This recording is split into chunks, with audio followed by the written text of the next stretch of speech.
নমস্কার বন্ধুরা, মন্টিস কিচেনে আপনাদের স্বাগত। আজকে একটি ম্যাঙ্গো ক্রেপ কেকের রেসিপি নিয়ে চলে এসেছি। বাচ্চারা এটা খেতে ভীষণ পছন্দ করে। আমি একটু অন্যরকম ভাবে বানিয়েছি।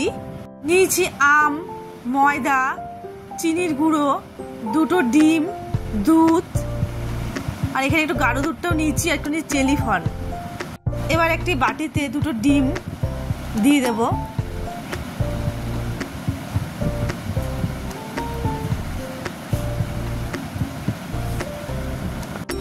এবার দিয়ে দেবো 1 চামচ চিনির গুঁড়ো, 1 বাটি ময়দা।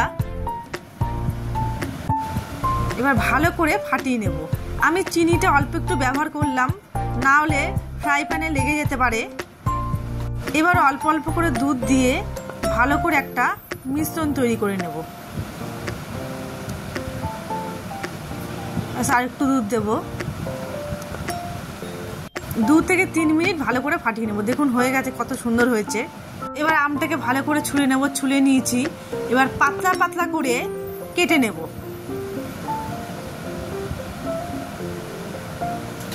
একদম পাতলা পাতলা করে কাটবেন। ব্যাস হয়ে গেছে, দেখুন এরকম পাতলা পাতলা করবেন। এবার একটি ফ্রাই প্যানে তেল ব্রাশ করে এবার ব্যাটার 1 হাতা করে দিয়ে এবার একটু ঘুরিয়ে নিয়ে ভালো করে পাতলা পাতলা করে নেব। বেশি মোটা করবেন না, একটু পাতলা পাতলা করবেন। দেখুন খুব সুন্দর উঠে গেছে। আর ফ্রাই প্যানে তেল দেওয়ার দরকার নেই। আবার একটা দেখিয়ে দিচ্ছি আমি।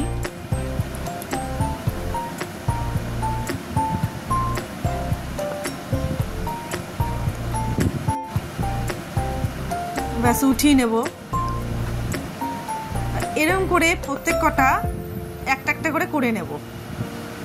আমার সব কটা হয়ে গেছে। এবার একটি মিল্ক প্যানের মধ্যে দুধ দিয়ে দেব। আমি এখানে ফুল ক্রিম দুধটা ব্যবহার করেছি। এবার ফুটে আসলে 2 হাতা দুধ বাটির মধ্যে উঠিয়ে রাখবো। দিয়ে দেবো ফোটা দুধের মধ্যে 1 চামচ চিনির গুঁড়ো। এবার যে দুধটা উঠিয়ে রেখেছিলাম 1 চামচ কর্নফ্লাওয়ার গুলে রেখে দেব। এবার মিশ্রণটাকে দিয়ে দেব। দিয়ে আর একটু ভালো করে ঘন ঘন করে জাল দিয়ে দেব। এবার আধ ঘন্টা ফ্রিজে ঢুকিয়ে রাখবো। আধ ঘন্টা হয়ে গেছে। এবার একটি ইলেকট্রিক বিটারের সাহায্যে আধ ঘন্টা ব্লেন্ড করে নেব। দেখুন কত সুন্দর হয়েছে। এবার একটি থালার মধ্যে ক্রেপগুলোকে একটা একটা করে রেখে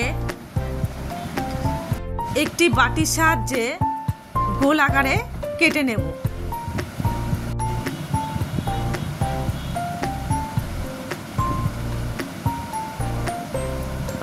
ব্যাস আমার কাটা হয়ে গেছে।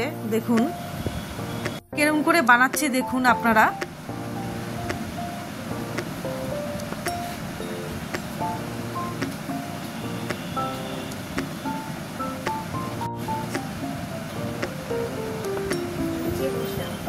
আমটা একদম পাতলা পাতলা করে কেটে দেবেন।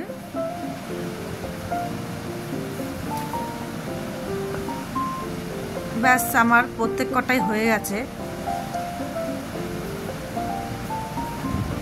এবার উপর দিয়ে আরেকটা দিয়ে ভালো করে ক্রিমটা দিয়ে দেব। এবার উপর দিয়ে দিয়ে দেব ছোট ছোট করে টুকরো করে রাখা চেলি ফল। এরকম করে ক্রিমটা দিয়ে দেখবেন খেতে ভীষণ ভালো লাগে।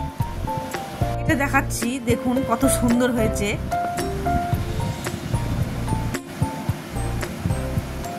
দেখুন কত সুন্দর হয়েছে। একবার ঘরে বানিয়ে দেখতে পারেন। আমার এই রেসিপিটি আপনাদের যদি ভালো লেগে থাকে অবশ্যই যারা ফেসবুক থেকে দেখছেন চ্যানেলটিকে ফলো করে দেবেন, আর যারা ইউটিউব থেকে দেখছেন চ্যানেলটিকে সাবস্ক্রাইব করে দেবেন।